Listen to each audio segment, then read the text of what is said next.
Make your own headlines. Hey, this is Dow Welsh, and next up is some random news to help you make the grace of God your biggest headline of the day.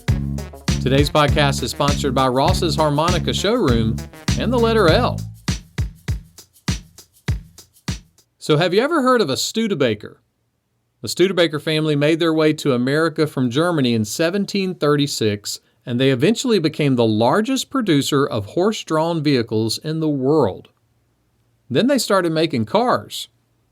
A recent article points out an interesting nickname their cars were given after World War II. They were called coming and going cars because the front and the back of their cars looked almost identical. I heard about a guy at the airport loading his luggage into his car. Someone put a suitcase next to his that was identical to his suitcase. He picked it up thinking it was his, but that was not the case.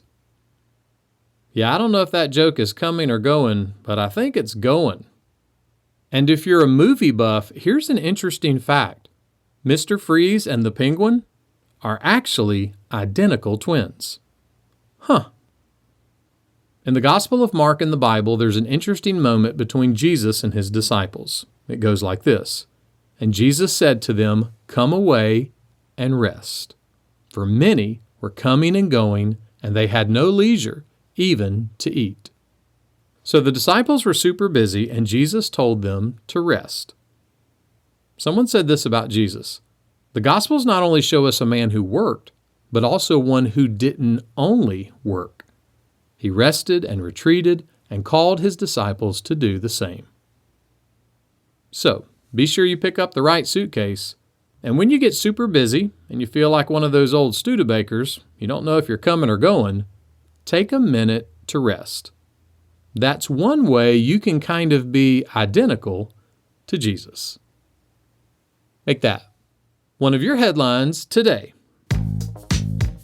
Make Your Own Headlines is a little smidge of encouragement from Holland Avenue Baptist Church. Tune in Monday to Friday wherever you listen to podcasts.